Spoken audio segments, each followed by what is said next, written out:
Kalau jelaskan aja. Apakah anggota ya, pengantar ini singkat para sahabat. Mantep TV sudah standby. Di like, di subscribe, di share sebanyak mungkin untuk supaya mencegah sahabat-sahabat kita di luar sana tidak terpengaruh terhadap pemurtadan. Tunjukkan Anda bukan orang bodoh. Saudara, saya melalui Bible pun dilarang mendengarkan orang bodoh. Itu, justru itu. Nah, iya kan? Kan giliran saya bicara, Anda bicara. Enggak, maksud saya gini loh saudaraku, gini. Jangan perlihatkan kekalahan sebelum bertempur. Ketika Anda kemudian tidak menanggapi pernyataan saya, tapi Anda hanya menjelaskan tentang kehebatan Anda dan saya tidak hebat, itu Anda sudah memperlihatkan Anda kalah. Oke lah. Argumentasi saya loh yang Anda bantah gitu loh. Argumentasi saya yang berdasar berdalil, itu yang Anda bantah. Jangan mengangkat diri, menjatuhkan saya, tapi penonton menyaksikan Anda sudah di bawah. Udah tengkurap di bawah tuh, di bawah tengkurap tuh bersama lumpur. Masih sombong. Kan dah lucu abang. Jangan menangis dengan nada tertawa, itu nggak bagus. Boleh saya Anda bicara? bantah argumentasi saya, Boleh silakan. saya bicara? Oke. Boleh, tapi jangan mengangkat diri di saat Anda lagi jatuh. Oke. Lanjut, saya mute kalau perlu, lanjut. Perihal menghargai kesempatan orang untuk menanggapi saja, beliau tidak mampu. Tetapi itu soal lain. Saya akan masuk ke argumentasi. Yang pertama, Anda sendiri ngaku itu soal lain. Apa sih orang ini? turunkan saya aja bang. Kalau diskusi kayak orang nggak paham. Silakan dibantah, narasi. Iya, silakan dibantah narasi Bang Zuma. Kalau nangis jangan pakai nada tertawa. Lanjut. Lanjut. Saya sudah tegaskan. Anda tidak bisa mengukur Alkitab dengan Quran, tidak bisa. Itu sesat pikir formal. Anda tidak bisa mengukur suhu tubuh dengan menggunakan satuan berat. Waduh, bantah nasi Bang Zuma tadi. Bang, saya sebagai host ya, bantah. Saya lagi bantah ini. Jadi, kalau Anda menggunakan perspektif dari kitab lain untuk mengukur kitab lain, itu parameter aja Bang Joni, parameter. Karena agama Anda itu juga mengaku agama samawi. Nanti masuk juga ke Bible Gurunda nanti. Kamu tenang saja. Iya, saya host. Ya, Saya mengatur di sini, silakan. Saya lagi bicara. Itu yang pertama. Itu tidak bisa, itu sesat pikir formal itu tidak bisa ditoleransi.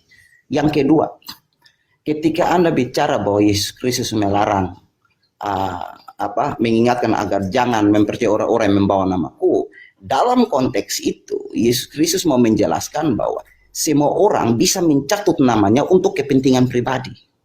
Anda harus melihat konteks itu, jangan menafsir sesuka hati, ya kan?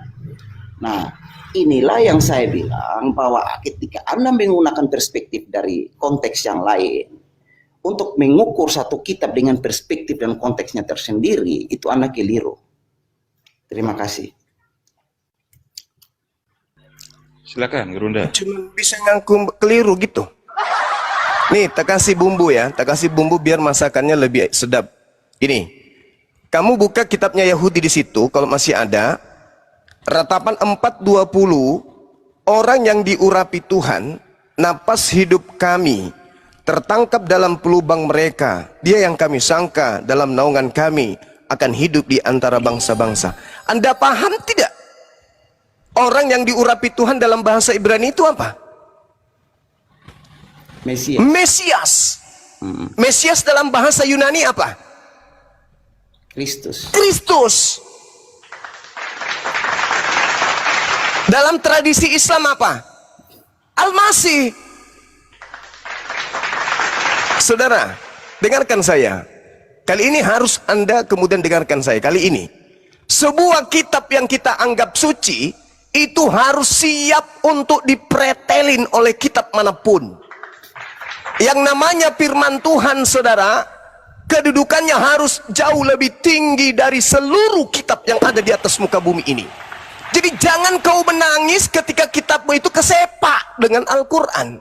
Jangan kau meringis ketika Al-Quran datang mempretelin kitabmu. Sebab kitab suci itu tidak akan pernah bisa dihantam badai seperti apapun kuatnya. Camkan itu. Jadi kalau hanya gara-gara Al-Masih, Mesias, Kristus, Anda sudah mencret kelereng, bagaimana Anda bisa menjual makhluk yang keluar dari kubur kepada kami? Bagaimana? Beritakanlah, jadikanlah, kayak mana? Itu hanya menjadi sayur basi bagi kami rupanya. Jadi Anda melihat ratapan 4:20, Mazmur 28 nomor 8, 2 Samuel 19:21, bahkan kalau Anda melihat Lukas 23:35, ternyata selaras bahwa yang disebut Mesias adalah orang yang diurapi. Jelas itu. Baik kitabnya orang Yahudi maupun kitabnya orang Romawi sama-sama setuju mengakui Kristus adalah manusia yang diurapi. Apakah Kristen orang diurapi? Apakah mereka orang yang ditahirkan? Apakah mereka orang yang dibaptis? Dibaptis, Pak, dibaptis orang Kristen itu. Baptiso. Artinya bahwa Anda harus mengakui bahwa Yesus ketika berpesan kepada muridnya Bani Israel, Karisten di situ belum ada. Dengan kata lain, orang Yahudi pengikut Yesus diminta agar waspada kepada orang-orang yang berlabel Karisten. Kenapa disebut Karisten? Karena katanya pengikut Kristus. Ada nggak orang Yahudi disebut pengikut Kristus? Nggak ada. Nggak ada orang Yahudi disebut pengikut Kristus dengan kata lain Kristen. Nggak ada. Nah, berarti yang harus diwaspadai adalah kelompok di luar Yahudi yang datang-datang membawa nama-nama Kristus. Kristen, pengikut Kristus. Berarti mereka ini mendompleng ke Kristus dengan mengatasnamakan kami adalah pengikut Kristus sama dengan Kristen. Jadi yang harus diwaspadai oleh orang Yahudi, Islam atau Kristen? Ya Kristen lah, Cak Ayu. Sederhana kan?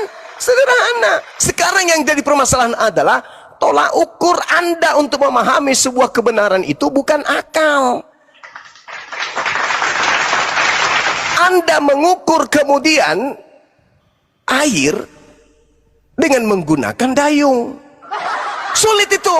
Anda mengukur sebuah kebenaran dengan menggunakan ilusi, angan-angan. Nah, pandangan ini tidak dipakai dalam mengkaji yang disebut kalam Allah, firman Allah. Firman Allah itu kudu bertabrakan dengan akal. Begitu hasilnya, barulah disebut kebenaran. Kalau dia lari dari akal, tidak mau bertemu dengan akal, itu bukan firman Tuhan. Itu firman hantu itu. Makanya saudara, sekali lagi saya katakan, Mesias bagi Yahudi, orang yang diurapi. Mesias bagi Al-Quran, sama, orang yang ditahirkan. Orang yang ditasbihkan. Itu Al-Masih. Nah, sekarang Kristus. Kristus juga sama. Orang yang ditahirkan, orang yang diurapi. Bagaimana dengan Kristen? Oh, Kristen adalah pengikut orang yang diurapi. Apa kata Yesus? Waspadalah kepada penyesat yang datang kepadamu, memakai namaku dan berkata, akulah Kristus. Nah, Kristus ini, Kristen ini bukan hanya sebagai pengikut, tapi menurut pendirinya, yaitu Paulus, seluruh Kristen itu adalah Kristus. 1 Korintus 12 nomor 27. Kan jelas bilang kan? Jadi Kristen ini adalah Kristus. Anggota polisi adalah polisi. Anggota Kristus adalah Kristus. Dan memang Paulus mengaku Kristus. Paulus itu mengaku Kristus. Berarti yang harus diwaspadai adalah Paulus dan pengikutnya Kristen. Sekali lagi, Paulus itu mengaku Kristus dengan lantangnya. Asistennya yaitu Lukas melantik pun pimpinannya Paulus menjadi Kristus bagi non-Yahudi. Dan ingat, ini terakhir, kata kata Paulus di dalam Galatia 4 nomor 5, Yesus itu menebus orang-orang yang tunduk di bawah hukum Taurat. Itu kata Paulus. Berarti dia hanya untuk ini dong. Berarti dia hanya untuk penganut Taurat dong, orang Yahudi. Iya, tapi kata Paulus, sabar dulu. Tenang. Kok tenang? Kan ada aku. Aku ini dihukum untuk non-Yahudi. Yesus dihukum untuk Yahudi, aku dihukum untuk non-Yahudi. Di mana itu tertulis, Bang? Efesus 3 nomor 1. Itulah sebabnya aku ini Paulus, orang yang dihukum karena Kristus Yesus untuk kamu dan orang-orang yang tidak mengenal Tuhan. Jadi Paulus itu dihukum untuk orang-orang yang tidak mengenal Tuhan. Siapa itu? Di luar Yahudi. Siapa mereka? Yang sekarang menjadi Kristen, sudah kenal Tuhan. Oke ya. Jadi Yesus menurut Paulus menebus dosa dari kutu hukum Taurat untuk siapa? Pemilik Taurat. Di mana itu tertulis? Galatia 4 nomor 5. Lalu bagaimana dengan Kristen dan Yahudi? Tenang. Aku dipenjara untuk orang-orang yang tidak mengenal Tuhan. Itu abangnya. Jadi Paulus itu adalah penebus dosa kalian. Silakan. Oke. Anda bilang mengukur kebenaran itu dengan akal. Sekarang Anda mengukur kebenaran kitab orang lain dengan kitab orang lain. Pertanyaannya, kitab siapa yang paling benar sehingga Anda menjadikan itu sebagai rujukan absolut? Itu yang pertama. Karena ketika Anda di agama Yahudi, Anda akan klaim bahwa kitab Anda paling benar. Anda kalau di agama Hindu, Anda akan klaim kitab Anda paling benar. Maka pertanyaannya, kitab mana yang paling absolut dianggap sebagai benar? Itu masih debatable. Yang itu sebabnya Anda hanya bisa mengukur kebenaran Alkitab dengan menggunakan Alkitab, bukan menggunakan Al-Quran. Karena ketika kita berbicara tentang akal sehat, itu tidak masuk akal. Karena begini, ketika Anda berbicara tentang Quran yang sejarahnya hanya datang dari ilham di dalam sebuah gua, di sana tidak ada saksi, secara akal sehat mana mungkin orang percaya? Bahkan menuduh orang sekalipun minimal 2 alat bukti, minimal 2 orang saksi. Ini kok wahyu datang sendiri-sendiri di dalam gua, dianggap itu wahyu, lalu dibuatlah menjadi sebuah kitab. Dari perspektif akal sehat itu tidak masuk akal. Jadi itu sudah bertentangan dengan narasi Anda sendiri. Terus yang kedua, Anda bicara polisi. Polisi itu jabatan, Mesias itu gelar. Jadi ketika Anda bicara bahwa anggota polisi adalah polisi, bukan berarti gelarnya sarjana hukum, bisa sarjana ekonomi dalam perspektif pendidikan, tapi dalam perspektif lain dia bisa juga sebagai seorang ayah. Nah, ini yang menjadi soal. Anda tidak bisa membandingkan hal-hal yang demikian. Bagi saya itu false analogi, karena anggota Hercules bukan Hercules. Gitu, Bang. Jadi dari tadi ini Abang saya lihat hanya memainkan sesat pikir formal, yang mana dalam kaidah diskusi-diskusi formal itu tidak ditoleransi. Terima kasih. Ya. Anggota Hercules bukan Hercules. An-Nasami bayao. An-Nasami punna anggota Hercules bukan Hercules, karena Hercules itu nama, tiai gelar. Jangan kamu pikir ini gereja, jangan kau berpikir kau sedang berhadapan dengan anak-anak kecil sampai kamu dengan mudahnya nipu sana, nipu sini, ngambil analogi ini. Seakan-akan kok kamu sedang berhadapan dengan orang yang lebih paham Bible, ya, 3 sampai 4 juta tingkat di atasmu. Paham itu dulu. Kau harus paham itu. Saya sedang berbicara dengan Bang Suma yang jauh lebih paham Bible daripada aku yang Kristen ini sendiri. Catat itu. Jadi jangan sok pongang kau berbicara. Anggota Hercules, ngasami tiai Hercules. Tapi anggota geng daripada, misalnya Hercules punya geng. Anggotanya, nama gengnya itu adalah Blokok. Maka semua anggota itu adalah Blokok semua.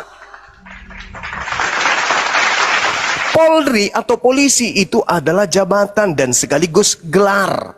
Tiai nama. Udahlah, kamu gak usah muter-muter di situ, jangan sok paten kau. Itu aja kau bahas. Kalau berbicara mengenai kesaksian, siapa saksi melihat Musa menerima firman? Mencret kau kan? Siapa saksi melihat Paulus menerima Galatia, Efesus, Markus? Siapa yang melihat saksi? Dari mana dia dapat buku-buku itu? Dia menerima dari Roh Kudus. Roh Kudus matamu pea. Jangan kau ajar kami itu yang menjadi bodoh kayak kalian, jangan. Please. Kalian aja yang bahlul, jangan ajar kami. Jadi tidak perlu ada kesaksian. Kebenaran itu tidak membutuhkan saksi. Yang namanya benar-benar, yang namanya hak-hak. Justru yang butuh kesaksian banyak itu adalah kebohongan, biar dianggap benar. Paham kau? Kebohongan untuk dijadikan sebuah kebenaran, maka butuh kesaksian. Kesaksian siapa? Kesaksian palsu. Sama yang diadakan oleh imam kepala mahkamah agama. Mereka ingin menyalibkan Yesus dengan menyajikan kesaksian-kesaksian palsu dan tipu muslihat. Paham kau situ? Sampai kalian percaya, oh Yesus datang untuk nebus dosa. Kamu percaya itu dari kesaksian palsu, bukan? Jadi nggak usah kemana-mana. Jangan kemana-mana. Yang kita bahas ini adalah apakah benar salah sembah Kristus? Ya salah lah, cumi. Menyembah Kristus itu salah. Karena Kristus itu bukan Tuhan. Kristus itu manusia yang diurapi Tuhan. Coba kau tunjukkan gelar Tuhannya Yahudi. El Shaddai, El Eroi, El Gibor, Salsalom, Ehyer. Ada enggak? Kemudian ada enggak di situ disebutkan kemudian dia adalah Kristus. Kristus itu manusia yang diurapi. Diperparah lagi ada Kristus palsu. Lah kalian penyembah Kristus. Murid-murid Yesus bukan penyembah Kristus. Orang-orang Yahudi bukan penyembah Kristus. Yang keluar dimerdekakan dari perbudakan Mesir bukan penyembah Kristus. Loh kok kalian nyembah Kristus, Cak Ayu? Kalau Anda sudah menyatakan diri Anda penyembah Kristus, Anda sudah sesat itu. Karena Kristus itu bukan Tuhan, bukan pencipta, bukan sembahan, bukan hakikat yang mesti diibadahi. Dia, Kristus, hanya diikuti. Apa yang diperintahkan Kristus, itu yang kita lakoni. Kristusnya memerintahkan muridnya menyembah kepada Elohim. Sudah, jangan kau menyembah Kristus, Cak Kangkung. Karena hanya Kristus palsulah yang mau disembah. Kristus palsu itulah yang mau diibadahi, mau dituhankan. Pergilah, jadikan seluruh bangsa menjadi muridku. Ajarlah mereka melakukan segala apa yang kuperintahkan kepadamu. Apa yang kuperintahkan kepadamu? Lihat dirimu, bercermin. Pagi-pagi kau perintahkan anak-anakmu kemana? Ke gereja, ngapain? Nyembah aku kan? Nah itu dah dia. Ada nggak Yesus Kristus, anak Maria, mengajarkan untuk beribadah hari Minggu, menyembah diri? Ada nggak? Nggak ada. Berarti ada Kristus palsu yang membisikkan ke dalam hati kalian setiap hari Minggu untuk ke gereja menyembah dirinya.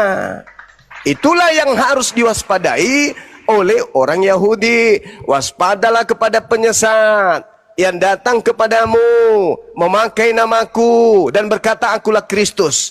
Mereka akan menyesatkan banyak orang. Kenapa dikatakan mereka? Karena Kristen ini memang kan banyak. Nanti Anda berdalih, oh bukan, maksudnya ada orang yang datang mengaku Kristus. Lah Paulus ngaku Kristus tuh. Ayo, Paulus ngaku Kristus. Jadilah teladanku sebab aku ini juga adalah Kristus. Ngaku Kristus dia. Kristen datang ke seluruh dunia. Mengaku sebagai apa? Ya berdasarkan dalil di dalam kitabnya mereka. 1 Korintus 12 nomor 27. Kristen juga adalah Kristus. Mau kayak mana lagi? Mau lari kemana lagi Kristen ini?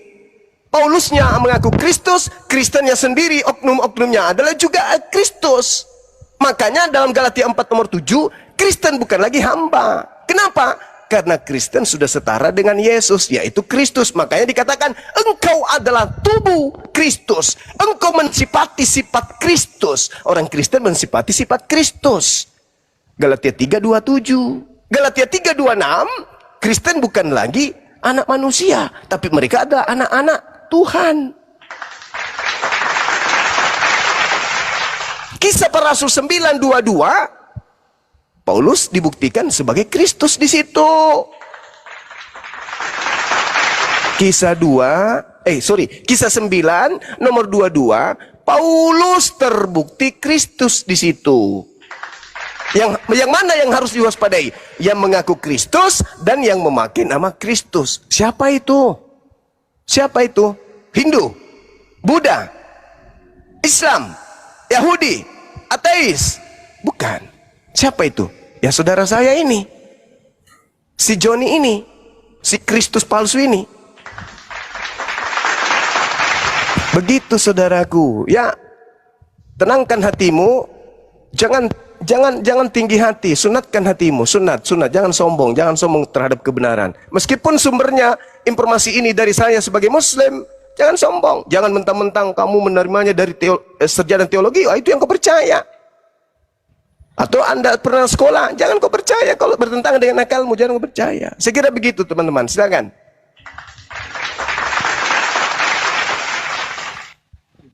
Penting yang saya nangkap ya. Yang pertama, terima kasih karena Bang Suma sudah bisa membedakan mana jabatan, mana pribadi, mana gelar.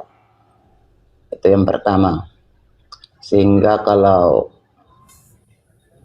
polisi, jabatan sebagai polisi, gelarnya bisa sarjana ekonomi, bisa sarjana hukum. Itu yang pertama. Terima kasih karena sudah bisa membedakan itu. Terus yang kedua, bahwa Wahyu tidak butuh pembuktian, saya pikir itu sudah bertentangan dengan argumentasi Bang Suma sendiri yang menyatakan bahwa kebenaran perlu diukur dengan akal sehat, ya. Karena apa? Wahyu butuh pembuktian dan alat bukti itu banyak, ya kan? Di dalam hukum sendiri ada 5 alat bukti. Terus yang terakhir, Abang bicara tentang mewarisi sifat Kristus sehingga Abang simpulkan dia adalah Kristus. Sekali lagi saya bilang bahwa cara berpikir Abang ini absurd dari awal. Karena apa? Karena ketika Bapak A mempunyai anak bernama C dan si C mewarisi sifat pendiam Bapak A, bukan berarti si C adalah A. Ya. Jadi dari awal itu narasi yang dibangun oleh Abang ini sesat pikir formal yang tidak bisa ditoleransi sama sekali. Sehingga bagi saya diskusi ini ngalor ngidulnya kemana-mana nggak jelas. Gitu aja Bang. Iya, nih tak kasih ilmu gratis sama sampean ya. Berbicara mengenai kebenaran, tolak ukurnya akal. Bahwa kebenaran itu tidak butuh saksi. Kebenaran itu pola ukurannya adalah akal sehat. Contoh, 1400 tahun silam Al-Quran memberikan informasi akurat yang datang kepada manusia yang hidup di zaman jahiliyah, yang tidak mengerti baca tulis, pengetahuan tentang kemajuan peradaban Roma, Yunani, India dan seterusnya. Buta pengetahuan, jauh dari modernisasi. Tak ada ilmu di sana. Beliau kemudian menyatakan, wa arsalna riyah lawaqih fa anzalna minas sama ma'a fa asqainakum wa ma antum lahu bikhazinin. Aku meniupkan angin untuk mengawinkan, dan aku turunkan hujan dari langit, lalu aku beri minum kamu dengan air itu, dan bukanlah kamu yang menyimpannya. Ilmu pengetahuan baru-baru ini menemukan bahwasanya ternyata tumbuhan itu dikawinkan melalui tiupan angin. Jadi antara pohon dan satu itu menikah, kawin dia. Saripati yang ada di sana itu kemudian sari bunga yang ada di sana itu kawin melalui tiupan angin. Ini Nabi Muhammad pernah nggak melakukan penyelidikan? Sungai di dasar laut Al-Furqan ayat 53. Nabi Muhammad pernah nggak melakukan penyelidikan? Cara otak manusia mengambil sebuah keputusan diterangkan dalam Al-Quran surah Al-Alaq ayat 15 sampai ayat 17. Teori Big Bang Al-Quran surah Al-Anbiya ayat 30. Dan banyak lagi pengetahuan yang mana menjadi saksi. Pengetahuan itu menjadi saksi, ilmu pengetahuan menjadi saksi bahwa meskipun Nabi Muhammad tidak dilihat oleh manusia menerima wahyu itu, alam semesta, pengetahuan seluruh dunia menjadi saksi bahwa Nabi Muhammad itu menerima wahyu dari langit. Kalau ular makan debu, pencipta langit dan bumi turun ke bumi dibunuh manusia, ilmu pengetahuan apa yang bisa masuk dalam otak itu? Gak ada. Tapi banyak saksinya, walaupun. Contoh nih. Yesus berkata, segala firman yang engkau berikan kepadaku telah aku sampaikan kepada mereka. Siapa menjadi saksi Yesus menerima firman? Teopilus yang mulia, banyak orang menyusun berita-berita tentang peristiwa-peristiwa yang terjadi di antara kita. Siapa orang-orang itu? Kemudian banyak saksi yang mengatakan melihat anak gembala. Siapa saksi itu? Siapakah engkau Tuhan? Akulah Yesus. Siapa yang menjadi saksi bahwa yang datang kepada itu adalah benar-benar Yesus anak Maria? Di Pulau Patmos, akulah Yesus, anak Daud, tunas Daud, bintang gemilang. Siapa yang menjadi saksi di Patmos? Kalian telan, semuanya kalian telan. Tapi kalau kebenarannya mana? Siapa yang bisa membenarkan dan membuktikan kebenaran saksi-saksi semua itu? Bible ditulis 70 orang lebih. Wah, tepuk tangan orang nih.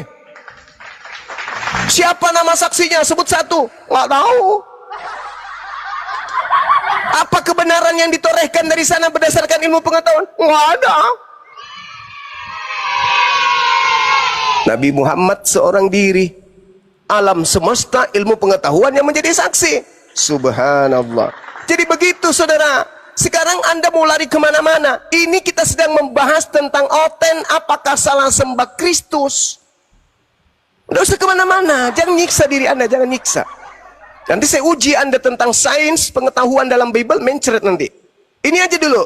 Siapa orang banyak yang memakai nama Yesus Kristus yang menyebar ke seluruh dunia dan ternyata mereka adalah penyusuat? Siapa itu? Taruhlah bukan Kristen. Bukan Kristen maksud, oke, kita bungkus. Bukan Kristen. Oke. Bungkus. Bukan Kristen yang menyesatkan. Baiklah kalau begitu. Lalu siapa yang datang kepada murid Yesus angkatan pertama di tahun 33 dan setelahnya? Siapa?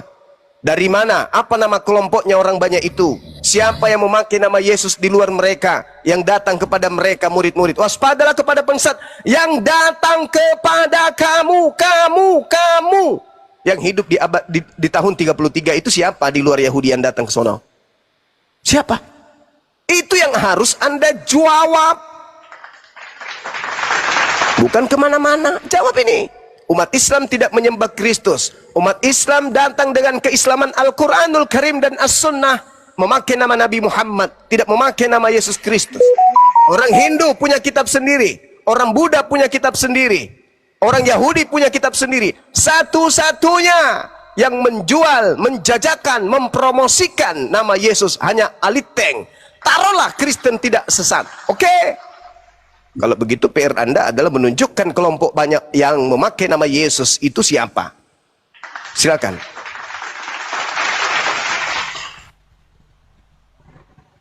Bang Suma ini dari tadi nih ngalor ngidulnya kemana-mana. Tapi oke lah, saya tangkapi gini. Kalau Anda menggunakan sains sebagai rujukan alat ukur, bahwa sains membuktikan bahwa Muhammad termasuk tumbuhan bisa dikawinkan, katanya itu penemuan yang baru, ilmu yang baru ditemui. Aduh bang, belajar banyak bang. Kalau bicara kawin serbuk ini bukan teknologi baru, bukan teori baru yang ditemukan bang. Itu yang pertama. Terus yang kedua, sains itu bukan alat ukur yang mutlak, tidak. Sains itu bisa berubah bang. Itu yang harus abang paham. Karena kalau kita bicara sains, kita bicara cara berpikir induktif. Pola berpikir induktif ini saya perlu jelaskan ke Bang Suma supaya Bang Suma paham. Induktif itu ketika satu saja data berubah dari sampel, maka keseluruhan kesimpulan akan berubah sehingga sains itu berkembang. Sains tidak mutlak. Kalau Anda belajar filsafat sains tidak pernah mengklaim dirinya mutlak. Itu yang pertama. Terus yang berikut lagi bang, Anda tidak bisa mengukur pengetahuan menjadi salah satu bukti bahwa Muhammad itu adalah betul nabi apa segala macam penerima wahyu. Tidak bang, itu bukan satu-satunya. Dan kembali pada filsafat sains tadi, sains bisa berubah, sains tidak absolut. Nah, bagaimana Anda menggunakan alat ukur pada kebenaran yang mutlak dengan menggunakan suatu kebenaran, satu kesimpulan hipotesis yang bisa berubah besok pagi. Nah, terus yang berikut lagi Bang, Anda berusaha untuk mereduksi kata pembuktian dengan berbicara tentang saksi. Bukti tidak harus saksi Bang. Kalau Yesus Kristus ketika dia menerima wahyu dalam tanda petik sebagai manusia, dia diikuti dengan petunjuk hidup, satu petunjuk bahwa perilaku hidupnya dia memang bermoral, bukan kau. Apa petunjuknya? Ya. Nah, kalau abang paham yang tadi nyambung itu, kalau dia belajar tentang filsafat hukum, dia belajar tentang hukum, 5 alat bukti itu salah satunya petunjuk, termasuk perilaku hidup. Kalau kawin sana kawin sini, itu bukan petunjuk. Bisa menipu demi kebaikan, itu bukti bahwa ini bukan petunjuk. Itu petunjuk yang keliru, karena tidak mungkin Allah yang benar berkontradiksi dengan dirinya sendiri. By logic tidak mungkin. Tidak mungkin Allah yang benar mengajari umatnya untuk menipu demi kebaikan. Karena apa? Ketika Anda memisahkan kejujuran dari kebenaran, itu Anda sedang memisahkan dingin dari es, dan itu adalah absurditas berpikir. Ya sudah ya. Jadi saya mau sampaikan bahwa kesimpulan saya pada akhirnya, Bang Suma dari tadi ini hanya berbicara sesuatu yang ngalor ngidul dan sesat pikir, mengambil klaim-klaim yang tidak didukung dengan premis proposisi-proposisi yang valid. Ya, jadi itu. Terima kasih, itu kesimpulan saya. Salam. Jadi, Bang Suma. ya, ini anak TK sedang belajar berbicara di depan seorang profesor. Itulah kamu. Anak TK yang baru mengerti rumus-rumus, belajar kemudian presentasi di hadapan seorang profesor. Itulah kamu, kawanku. Saya menghargai keberanianmu. Saya menghargai keberanian kamu itu untuk modal congor. Sabar dulu. Kamu tidak membantah tentang Kristus palsu yang kau sembah itu. Dengarkan gini, tak ajarin kamu kerangka berpikir. Dengar. Tak ajarin kerangka berpikir yang benar. Gantian. Samiot, gantian. Tadi Anda sudah berorasi. Lama sekali. Ya. Kalau Anda belum layak berhadapan dengan Bang Suma, mending kabur sekencang-kencangnya. Kamu lihat kitab yang kau ambil dari Yahudi itu, kau ambil secara tidak sah. Diam dulu. Anak TK, diam dulu. Anak TK yang hanya belajar presentasi. Kau dengar saya dulu bicara, jangan kau langsung kabur. Dengar dulu. Kalau berbicara mengenai kebenaran itu, saya katakan tidak butuh saksi. Yang namanya kebenaran gak butuh saksi. Kitab yang kau ambil Kejadian 1, hendaklah tanah menumbuhkan tunas-tunas muda, tumbuh-tumbuhan berbiji, segala jenis pohon, bebuahan, bla bla bla. Gimana ceritanya itu bisa terjadi sementara matahari nanti di hari keempat? Itu udah terbantah oleh ilmu pengetahuan. Terus kamu mengatakan, bagaimana mungkin menolak, memberikan sebuah ilustrasi kebenaran berdasarkan dengan ilmu pengetahuan, sementara ilmu pengetahuan itu nanti akan berubah. Matamu suwe. Ilmu pengetahuan apa yang kemudian bisa kau cerminkan di dalam kehidupanmu sebagai orang yang beragama, ketika Al-Quran mengatakan di dalam surah Al-Hijr ayat 22 bahwa Tuhan memberikan informasi kepada Nabi Muhammad bagaimana tata cara kemudian terjadinya pembuahan terhadap tumbuhan. Coba ilmu pengetahuan mana yang bisa membantah ilmu pengetahuan itu? Teori Big Bang. Cara otak mengambil satu keputusan. Adanya sungai di dasar laut, adanya api di dasar laut, sidik jari manusia yang berbeda satu sama yang lain, bagaimana terbentuknya hujan, dua air laut yang tak menyatu. Coba apa yang bisa merubah itu semua? Itu sudah terjadi, itu keadaan. Dan ingat saudara, pengakuan Yesus bahwa penghibur ketika ia datang, dia akan memberitakan kepadamu hal-hal yang akan datang. Hal-hal yang akan datang. Artinya oknum penghibur ini akan menjelaskan tentang hal-hal yang akan datang, itu kebenaran-kebenaran yang secara ilmiah akan muncul di masa yang akan datang, diberitakan ketika ia datang. Terbukti bukan? Hal-hal yang akan datang menyusul. Sidik jari, 7 struktur lapisan bumi dan langit, 2 air laut yang tidak menyatu, terbentuknya hujan, sidik jari, bla bla bla dan semua diinformasikan 1400 tahun silam akan datang di era abad ke-20 baru ditemukan itu semua. Pakai logika sehatmu. Sekarang kalau Anda menolak takaran itu, Yesus mana? Siapa yang menjadi saksi Yesus menerima firman? Paulus? Siapa yang menjadi saksi Paulus menerima 13 bukunya itu? Anda tidak menyentuh itu. Itulah kelemahan Kristen beragama, hanya dasar ilusi. Ilusi. Bukan polusi ya, sedikit lagi jadi polusi.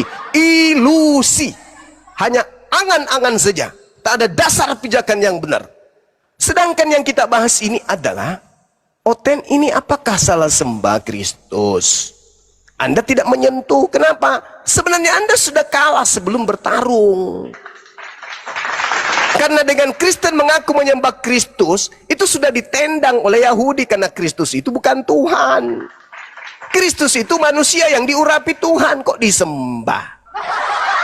Oke, saya rasa kalau Anda mau kabur silakan kabur, tak ada masalah. Yang pasti kemudian saya ingin sampaikan kepada saudara bahwasanya tema ini Anda tidak sentuh. Anda hanya lari kemana-mana. Tapi seibarat Anda menegur saya, Bang Suma, kamu kok nggak pakai baju? Di saat kamu menegur saya seperti itu, kamu dalam keadaan bugil berlari di tengah pasar. Maka saya katakan, Anda hanyalah anak TK yang sedang belajar untuk memaparkan makalah karangan sendiri di depan seorang profesor. Silakan diambil alih. Ya, Pak Yusuf Supriyanto, selamat siang. Bang Yusuf, selamat siang. Bang Yusuf, selamat siang. Silahkan dibuka mute-nya, Bang Yusuf. Bang Yusuf. Ya, saya ganti ke Gabriel. Ya, silakan Gabriel. Selamat siang, Gabriel. Apa itu? Lanjut. Loh, iyalah, sesuai tema inilah. Pakai kacamatamu dulu. Lagi capek aku dengar Juma apa ngedongeng. Ya, Kalau dilanjut lah. Iya, dongeng semua ya cerita kalian ini, cerita-cerita apologet ini. Ya, silahkan, kalau memang dongeng, bantah dengan data juga. Nggak perlu dibantah lah, capek bantah-bantah itu. Ya sudah, kalau memang nggak mau bantah, turun aja. Aduh, ini tadi komentar naik.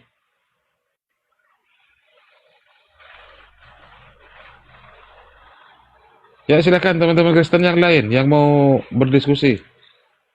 Masih ada 3 slot kosong di atas. Ada 4.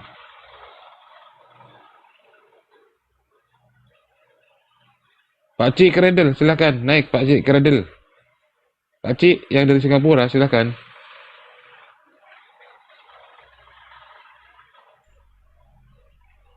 Pak Cik, ayo sudah saya undang Pak Cik. Masukin naik.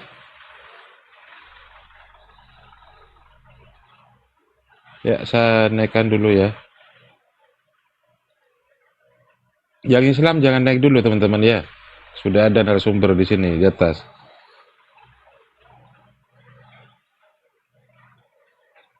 Makanya, Dapat timbang bannya aku aja. ini belum dibaca. Kenapa sekian? Itu bandir lah.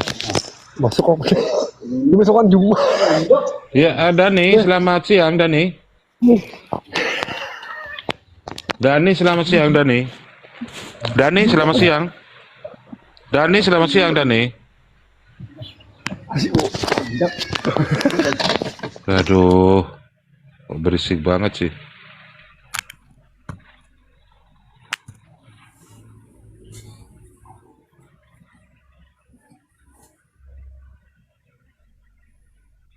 Yang Islam, mohon batalkan permintaannya yang Islam teman-teman.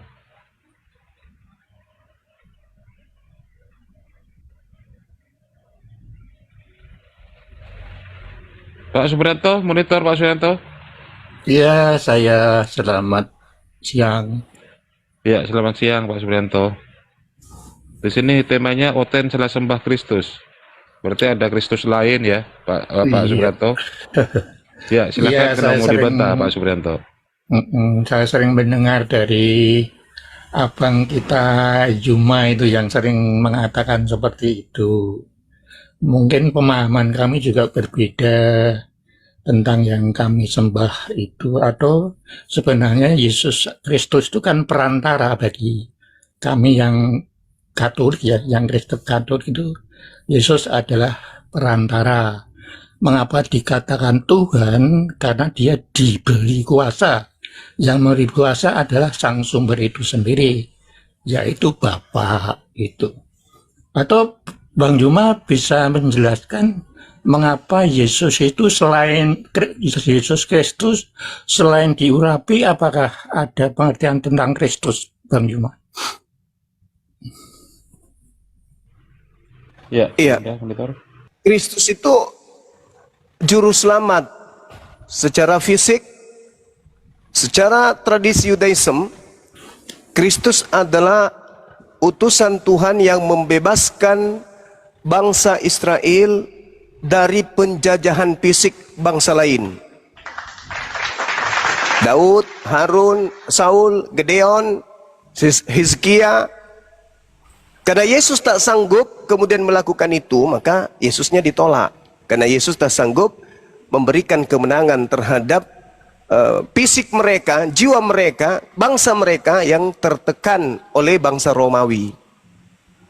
Begitu. Jadi dia juru selamat, bukan hanya juru selamat rohani, tapi juga secara fisik. Itu. Iya. Kalau pemahaman kami, Yesus Kristus itu karena diurapi sebagai raja, diurapi sebagai imam, dan diurapi sebagai yang satunya apa lupa, itu tiga ya, raja, imam, dan nabi gitu. Itu dan kemudian mengapa dia Kristus? Karena dia itu masih hidup ya, sehingga tidak ada penggantinya, karena nabi itu diganti manakala dia meninggal. Kalau Yesus Kristus kan masih hidup, sehingga tidak ada penggantinya lain. Itu pemahaman kami seperti itu. Kalau Bang Juma tadi mengatakan bahwa penyelamat tidak hanya penyelamat rohani, tetapi juga penyelamat fisik. Yang dimaksud penyelamat fisik untuk Yesus itu di mana ya Bang ya? Ada tercatat di mana itu ya?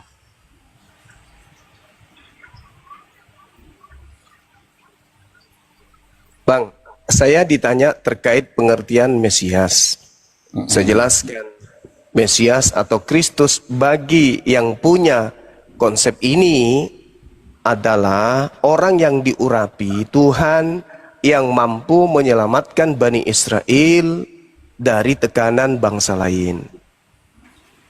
Yang dijanjikan Mesias itu bukan bangsa lain, cuman Yahudi toh.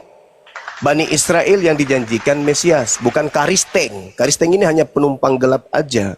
Jadi yang tahu tentang konsep Mesias ya mereka.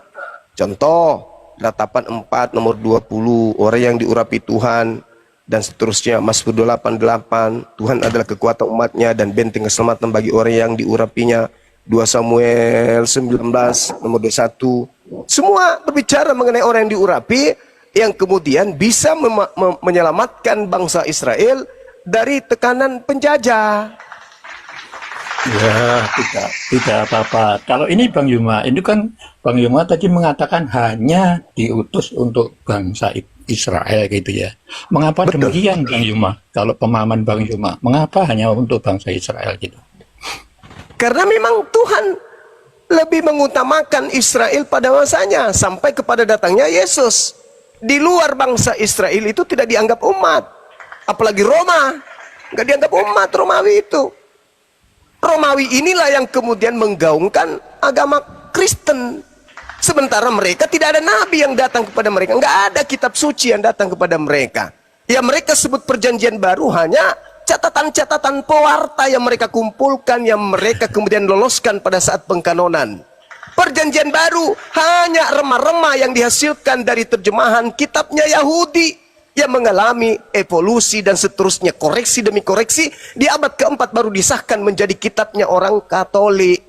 Oh, begitu Perjanjian ya. baru, perjanjian lama itu bukan untuk dijadikan sebagai panduan yang berasal dari Tuhan. Oh, begitu. Yes. Ya. Perjanjian lama itu terjemahan Septuaginta dari kitab Tanakh milik keturunan Yakub. Perjanjian baru itu, perjanjian Jangan baru itu. melebar dulu, Bang. Jangan Sabar melebar dulu. Saya tanya dulu, saya sampaikan dulu.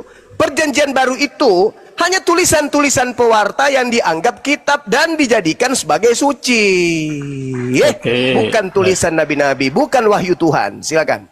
Oke, tadi kan sebenarnya kita memahami tentang mengapa Yesus Kristus itu hanya diutus bangsa Israel. Untuk bangsa Israel itu pun hanya tercatat di dalam Matius itu ya, waktu ketemu dengan perempuan Kanaan itu. Padahal lebih dari itu menurut pemahaman kami diutus ke bangsa Israel karena Taurat itu kan hanya diperlakukan di bangsa Israel. Sedangkan Taurat menurut catatan itu kan dia selamat manakala bisa melakukan hukum-hukum itu gitu. Jadi usaha manusialah yang menyelamatkan. Kemudian diutus ke sana itu karena Taurat itu sebenarnya sulit dilakukan oleh bangsa Israel itu. Sehingga Yesus datang untuk menggenapi Taurat, yaitu dengan kasih karunia. Sehingga untuk selamat itu tidak melakukan hukum Taurat. Karena di dalam Yeremia 31 itu kan sudah ditaruh di dalam hati dan sudah ditulis gitu ya. Untuk perjanjiannya baru itu, Taurat itu. Sehingga sudah digenapi Yesus dengan matinya itu. Karena mati mengapa? Karena dia adalah Logos. Logos, sehingga Logos mati berarti apa yang difirmankan di dalam Taurat itu sebenarnya sudah tertanam dalam hati dan tertulis dalam lisan dalam Yeremia 31. Yang ada adalah perjanjian baru dengan pencurahan darah dan makan roti atau makan tubuh atau makan firman Yesus. Itu tertulis dalam Lukas dan tertulis dalam Matius juga. Itu pemahaman kami. Sehingga mengapa hanya diutus ke bangsa Israel, karena bangsa selain Israel itu kasih karunia hukumnya atau nurani hukumnya gitu, bukan Taurat. Menurut pemahaman kami gitu.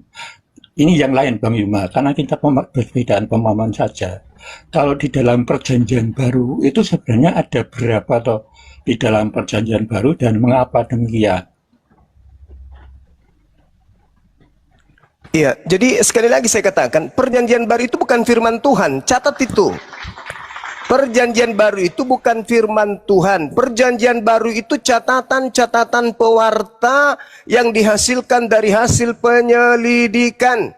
Dari hasil susunan-susunan berita yang dipungut dari kesaksian-kesaksian tentang peristiwa, tentang cerita, tentang keadaan yang pernah terjadi. Bukan firman Tuhan. Cetot. Itu satu. Begitu, ya. Itu Ya sudah, pemahaman kalau Anda mengatakan itu firman Tuhan, mana legalitasnya bahwa perjanjian baru firman Tuhan? Di mana itu bisa saya temukan dalilnya? ini sebelum ke sana Bang Yuma, saya kan tadi mengatakan apa pemahaman Bang Yuma tentang perjanjian baru gitu ya. Kalau Ya, saya sudah menjelaskan perjanjian baru bukan firman Tuhan. Udah selesai. Itu saya sudah tegaskan. Betul. Kalau menurut kami di sana kan ada yang namanya Injil oleh empat. Wah, Injil lagi. Injil itu kalimat, itu kata yang berasal dari Quran yang dipakai. Begini Sebentar, Pak, Bang Yoma, ketika saudara, sebentar, sabar Bang dulu. Yoma. Ketika saudara mengatakan perjanjian baru itu firman Tuhan, apa legalitasnya? Coba. Ya, Yesus tak legal- mengenal buku itu. Yesus tidak Sebentar. mengenal buku itu. Nah, sekarang Anda Sebentar, tunjukkan ya. kepada saya di mana dalilnya Tuhan berfirman kepada Lukas, Markus, Matius, Yohanes, Paulus. Silakan, saya tunggu. Ya, sebentar. Saya tak mengatakan yang Perjanjian Baru itu tadi pemahaman kami. Di sana kan ada 4 Injil, ada kisah para rasul, ada surat, dan ada wahyu. Itu sebenarnya berbeda antara kisah para rasul, kemudian surat Paulus, wahyu dari Yohanes, Injil dari 4 pewarta tadi yang panjenengan katakan. Benar itu pewarta. Mengapa pewarta? Karena mewartakan tentang kabarnya Yesus pada saat dia tahu di dunia itu. Kemudian tadi kan Bang Yunema mengatakan itu kan hanya penelitian-penelitian. Yang mengadakan penelitian hanya Lukas. Kalau yang 3 itu kalau Markus itu kan dari muridnya si Petrus, sehingga informasi itu dari Petrus. Kalau Yohanes kan muridnya sendiri, Matius juga iya, begitu. Jadi catat betul, atau wartawan betul, karena mencatat apa yang diajarkan oleh Yesus pada waktu itu dan apa yang dilakukan Kristus, sehingga boleh mengatakan itu apakah firman, betul firman, tapi langsung pada saat hidup di dunia ini waktu Yesus itu, sehingga catatannya boleh panjenengan tuduh sebagai wartawan atau sebagai apa begitu. Kemudian Lukas, mengapa hanya Lukas sebenarnya yang mengadakan penelitian, karena dia tidak ikut langsung, tetapi dia meneliti kebenaran Injil itu, sehingga dikatakan dialah peneliti berdasarkan penelitian. Betul, hanya Lukas. Kemudian dalam Perjanjian Baru kan ada surat.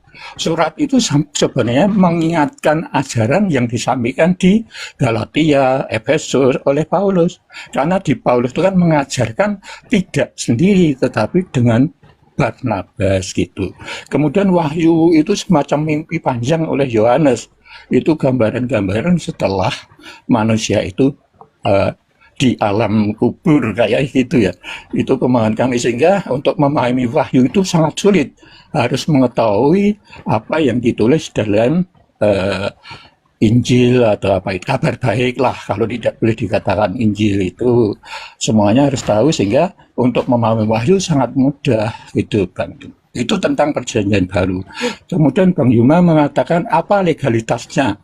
Sebenarnya legalitas itu pernah kita bicarakan waktu itu, yaitu di Yohanes 17, yaitu bisa dimengerti dalam Yohanes 20 itu Bang. Itu legalitasnya sebenarnya, karena akan bersanad di sana itu Bang Yuma. Apalagi Bang Yuma yang perlu dipahami bersama. Iya, mana catatan yang menerangkan bahwa Perjanjian Baru itu firman Tuhan, Pak? Bukan begini loh, itu kan catatan pada saat Yesus hidup di dunia ini, hidup bersama mereka. Jadi bukan firman Tuhan kan? Ya boleh dikatakan firman, karena itu kan catatan yang dilontarkan oleh Yesus pada saat itu, pengajaran itu, dan pengajaran itu kan asalnya dari sang sumber, sang Bapa, gitu Bang. Kalau saya hidup zaman itu terus saya juga menulis, apakah tulisan saya disebut firman Tuhan? Banyak yang menulis, tetapi kan itu harus dikonsilikan kan, konsilikan oleh bapak-bapak. Siapa yang punya otoritas untuk menentukan itu? Gini Bang Yuma, kalau panjenengan membaca dalam Yohanes 17 akan tahu di sana doa Yesus pada murid-muridnya itu. Kemudian untuk Paulus itu diberlakukan, dan kami itu diberlakukan pada Yohanes 17:20. Tidak hanya murid ini yang aku doakan, tetapi yang mendengar inilah yang aku doakan juga, supaya berada dalam kebenaran. Nah, mengapa diangkat menjadi anak-anak Allah? Karena kita berada di dalam kebenaran itu atau dalam kasih. Kalau tidak ada dalam berada kebenaran dan kasih, tidak akan menjadi anak-anak, begitu Bang Yema, menyatu kepada Yesus Kristus. Jadi kesimpulannya bukan firman Tuhan kan ya? Ya, itu boleh dikatakan firman kan? Lah kok bisa dikatakan firman kalau Tuhan sendiri tidak pernah berfirman kepada mereka? Karena gini Bang Yuma, di dalam Yohanes 1:14 itu kan Logos menjadi manusia. Nah, pada saat jadi manusia itulah dicatat oleh sang murid-muridnya itu, kemudian bersanad. Oke, baik. Iya, begitu.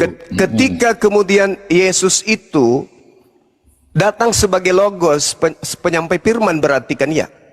Catatan pewarta Yohanes mengatakan segala firman yang engkau berikan kepadaku telah aku sampaikan kepada mereka. Artinya tahun 33 firman yang Yesus terima dari Tuhannya, Yesus sudah sampaikan pada saat itu. Nah, Iya, betul, betul, nah betul. sekarang penulis kitab saudara itu menuliskan kapan? Iya, iya, ya betul. Itu kan saya tadi katakan si Yohanes itu kan muridnya langsung, kemudian Matius juga muridnya langsung, Markus Ya, itu kapan muridnya menuliskan kapan? sebentar Yohanes dulu. dituliskan tahun 90-an sampai 110. Iya, iya, iya, Matius iya, dituliskan tahun 62 dan seterusnya, 63 iya, dan seterusnya. iya, Nah, terus iya, iya. Yesus menamatkan ajarannya di tahun 33. Ya, ya, itu tadi sudah saya katakan. Legalitasnya di dalam Yohanes 17, doa Yesus pada muridnya supaya Kok doa? muridnya itu dalam kebenaran. Apa yang disampaikan oleh muridnya itu sudah kebenaran, sudah dari Sang Di Sumber. Yohanes 17 nomor berapa 17, itu, ya. Pak? Yohanes 17:20 coba dibaca. Oke. Hmm. Dan bukan untuk mereka ini saja aku berdoa, tetapi juga untuk orang-orang yang percaya kepadaku, kepadaku oleh pemberitaan mereka, Ya, supaya mereka itulah, semua menjadi ya, ya. satu, sama Ya, seperti betul. engkau ya Bapa di dalam aku dan aku di dalam engkau, agar mereka juga di dalam kita, supaya kamu percaya engkau yang mengutus aku. Oke, sekarang Betul. tolong tunjukkan murid mana yang bertemu dengan penulis Yohanes. Ayo, itu gini, buktinya ada di kepausan ya Bang. Ini kan kita percayanya itu tidak hanya di dalam catatan yang kita beri nama Injil atau Alkitab ini.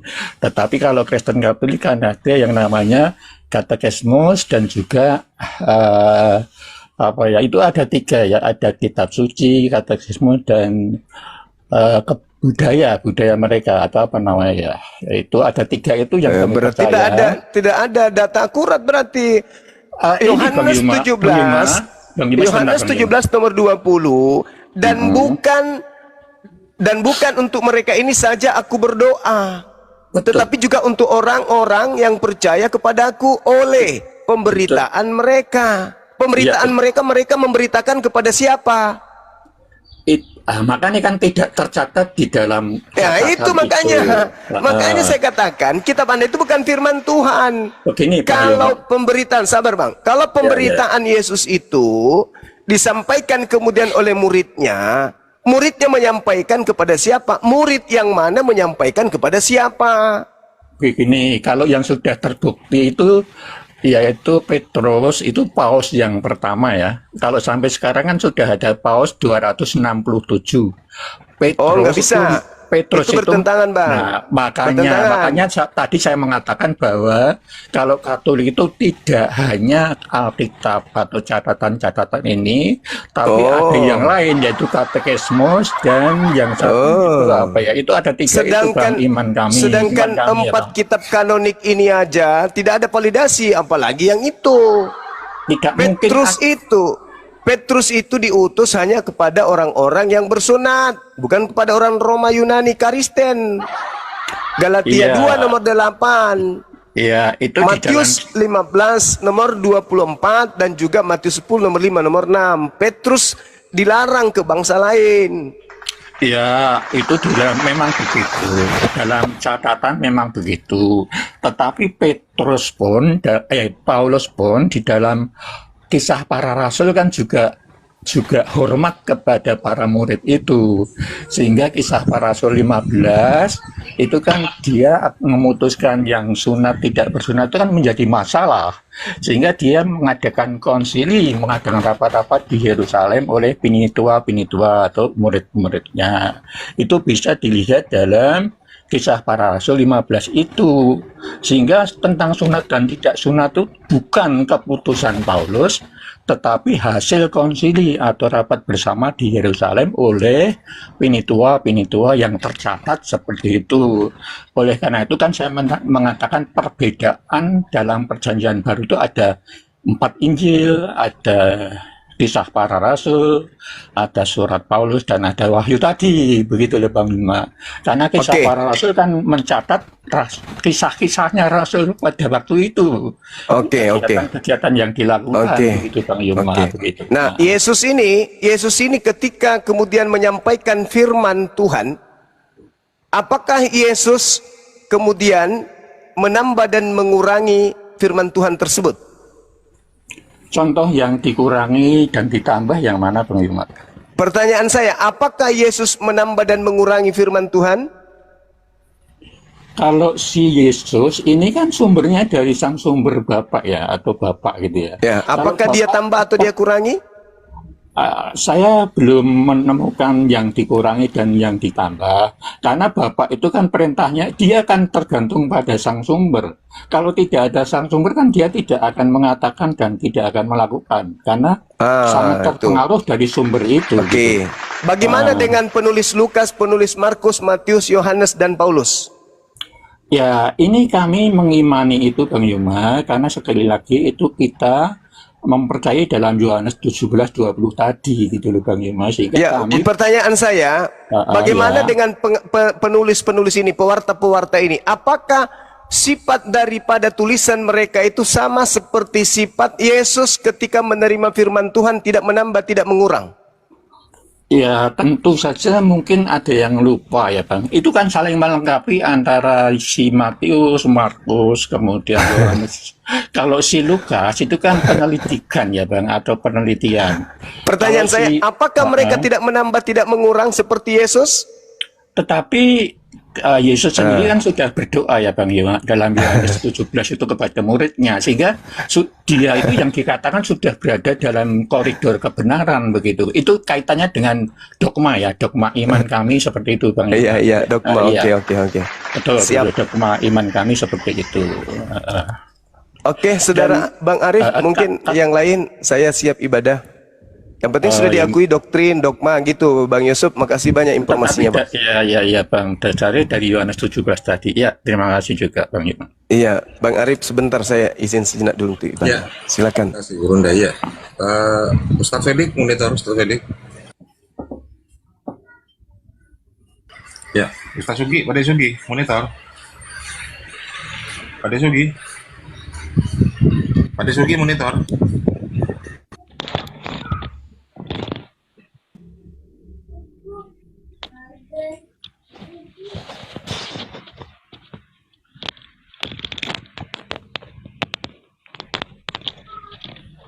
Pak Desugi, monitor Pak Desugi.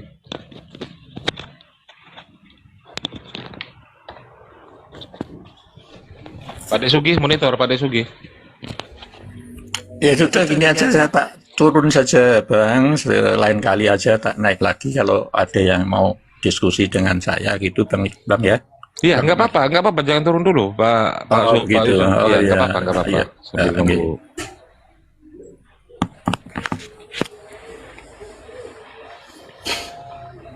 Ustaz Felix, monitor Ustaz Felix.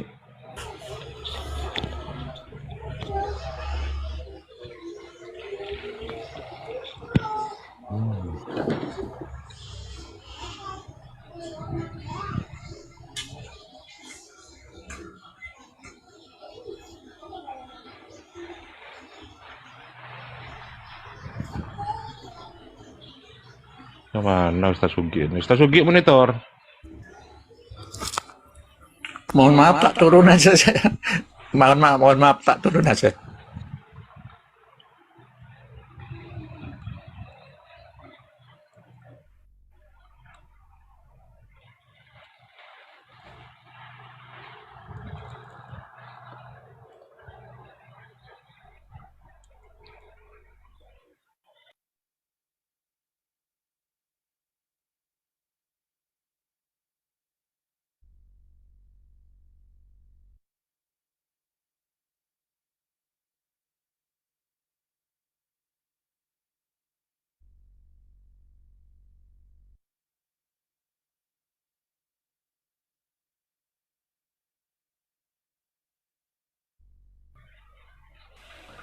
Tes.